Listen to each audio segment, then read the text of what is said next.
తాకట్లో ఉన్న మీ బంగారాన్ని విడిపించి ఆ రోజు ఆన్లైన్ రేటుకి కొంటాం. Sharma gold company. Welcome to Suman TV. ప్రతీకారం తీర్చుకుంది భారత్. పహల్గామ్లో ఎవరైతే భారత పర్యాటకులపైన కాల్పులు జరిపి వాళ్ళ ప్రాణాల్ని బలి తీసుకుందో ఉగ్రవాద సంస్థ, ఆ ఉగ్రవాద సంస్థని తుదముట్టిస్తామని భారత ప్రధాని హామీ ఇచ్చారు. ఆయన ఇచ్చిన హామీ ప్రకారం ప్రతీకారం తీర్చుకుంది భారత ఆర్మీ. రాత్రి 1:44 ఆపరేషన్ సింధూర్ పేరుతో పాకిస్తాన్ కేంద్రంగా ఉన్న ఉగ్ర శిబిరాలపైన దాడులు చేసింది. పాకిస్తాన్లో మొత్తం పీఓకేలో ఒక 5 ఉగ్ర స్థావరాలు, అట్లాగే పాక్ భూభాగంలో 4 ఉగ్ర స్థావరాలు ఉన్నాయి. ఈ 9 చోట్ల ఒకేసారి మెరుపు దాడి చేసింది, మిస్సైల్స్తో విరుచుకుపడింది. ఒకసారి పాకిస్తాన్ చెప్తోంది ఇప్పుడు భారత ఆర్మీ మా సైన్యం పైన, మా ప్రజలపైన దాడి చేసింది, అమాయకులైన మా ప్రజల్ని చంపే ప్రయత్నం చేసిందని ప్రపంచం ముందు కళ్ళబొల్లి మాటలు చెప్తోంది. కానీ ఒక్కసారి చూద్దాం భారత ఆర్మీ ఏ ఏ ప్రాంతాలని టార్గెట్ చేసిందో. నా దగ్గర ఒక మ్యాప్ ఉంది, ఆ మ్యాప్లో మీకు చూపించే ప్రయత్నం చేస్తాను.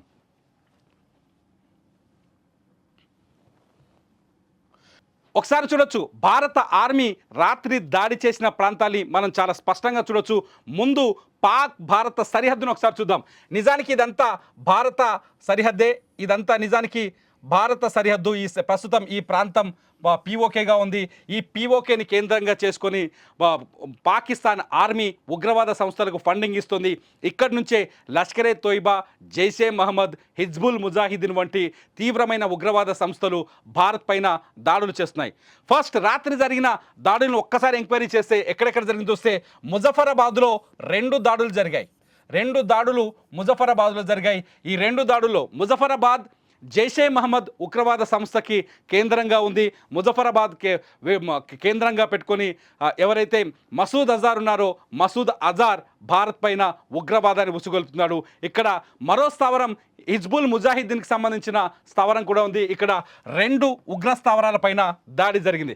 ఇకపోతే కోట్లాలో 2 ఉగ్ర స్థావరాలు ఉన్నాయి. ఇక్కడ కూడా హిజ్బుల్ ముజాహిద్దీన్, లష్కరే తోయిబాకి సంబంధించిన ఉగ్ర స్థావరాలు ఉన్నాయి. ఇక్కడ కూడా 2 ఉగ్ర స్థావరాలని రాత్రి భారత ఆర్మీ లేపేసింది. కోట్లీ, గుల్పూర్ ఏరియాలో ఉన్నాయి. ఈ కోట్లీ, గుల్పూర్ ఏరియా పక్కనే ఉంటాయి. ఇది పీఓకేకి దగ్గరగా ఉంది. ఈ పీఓకేకి దగ్గరగా ఉన్న ప్రాంతంలో 2 ఉగ్రవాద స్థావరాల్ని రాత్రి భారత ఆర్మీ లేపేసింది. ఇకపోతే భింబేర్, ఇక్కడ ఒక ఉగ్రవాద సంస్థ ఉంది. ఇది కూడా పీఓకేకి ఆనుకొని ఉంది. పీఓకేని ఆసరగా చేసుకొని ఇక్కడ నుంచి ఉగ్రవాద చర్యలకు పాల్పడుతున్నారు. ఇక్కడ కూడా లష్కరే తోయిబా, జైషే మహమ్మద్కి సంబంధించిన ఉగ్ర శిబిరాలు ఉన్నాయి. ఇక్కడ రాత్రి భారత ఆర్మీ అటాక్ చేసింది.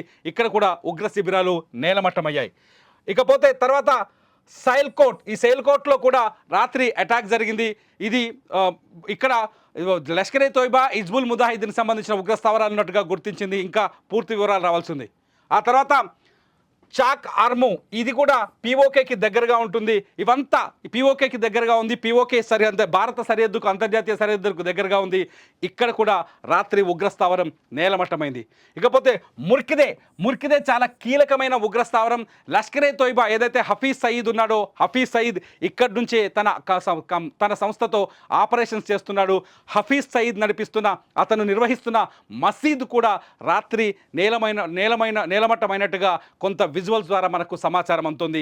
ఇక్కడే మదర్సాల పేరుతో యువతని రిక్రూట్ చేసి ఉగ్రవాదులుగా మారుస్తున్నాడు లష్కరే తోయిబా అధినేత హఫీజ్ సయీద్.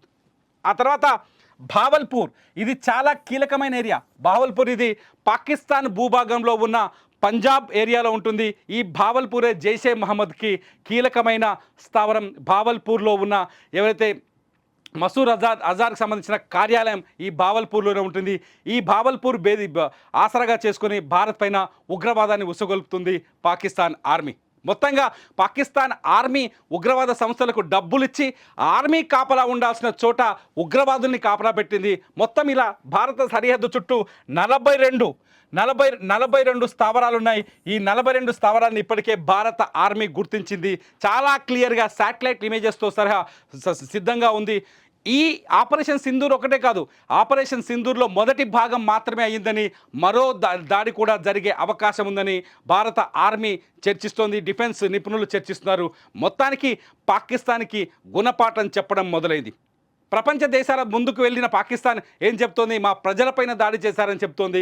కానీ భారత ప్రభుత్వం, భారత ఆర్మీ చాలా క్లియర్గా విజువల్స్తో సహా చాలా స్పష్టంగా చెప్తోంది, ఆపరేషన్ సింధూర్ కేవలం ఉగ్ర స్థావరాన్ని పేల్చేందుకే చేశామని. ఆ 9 ఉగ్ర స్థావరాలకు సంబంధించిన ఏరియాలని, లొకేషన్స్ని, ఫుటేజ్ని చాలా క్లియర్గా ప్రపంచానికి చూపించేందుకు భారత ఆర్మీ సిద్ధమవుంది. మీరేమనుకుంటున్నారు? ఇంకా ఈ దాడి సరిపోతుందా పాకిస్తాన్కి? ఇంకా గుణపాఠం చెప్పాల్సిన అవసరం ఉందా? ఈ 9 ఏరియాలోనే కాదు, మొత్తం 42 ప్రాంతాల్లో పాకిస్తాన్ భారత సరిహద్దు చుట్టూ ఉగ్రవాద సంస్థను ఏర్పాటు చేసింది, ఉగ్రవాద స్థావరాలను ఏర్పాటు చేసింది. ఈ 42 ఏరియాల్ని లేపేయాల్సిన అవసరం ఉందని భారత ప్రజలు కోరుకుంటున్నారు. మరి మీరేమనుకుంటున్నారో ఈ వీడియో కింద కామెంట్ చేయండి. చూస్తూనే ఉండండి సుమన్ టీవీ.